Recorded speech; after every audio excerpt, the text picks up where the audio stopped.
From the Gospel according to Matthew, chapter 20, verses 17 to 28.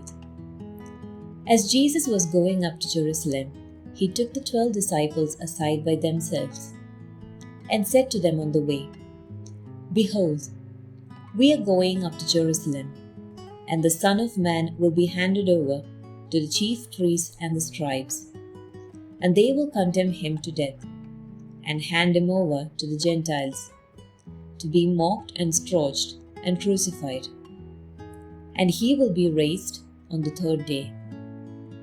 Then the mother of the sons of Zebedee approached Jesus with her sons and did him homage, wishing to ask him for something.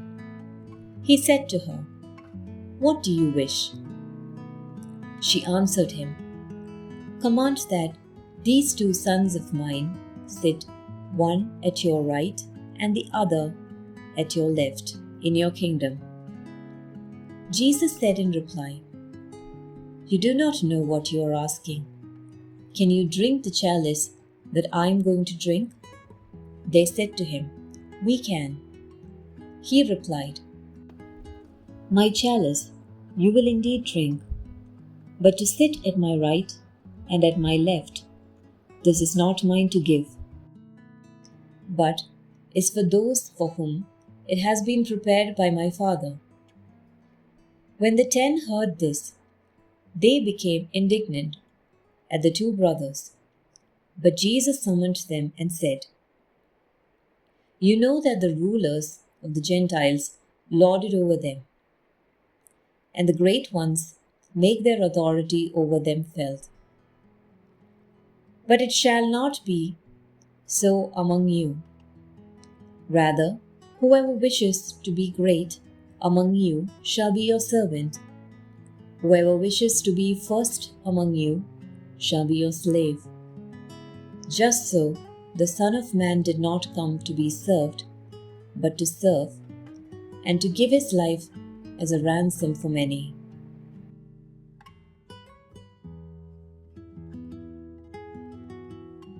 And multiplied ad infinitum. In divesting oneself of possessions, one receives in exchange the comfort of true good, freed from the slavery of things. One earns the freedom of serving out of love. In renouncing possessions, one acquires the joy of giving. As Jesus said, it is more blessed to give than to receive.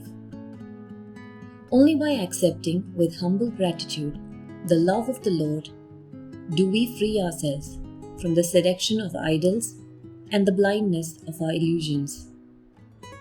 Money, pleasure, success dazzle but then disappoint.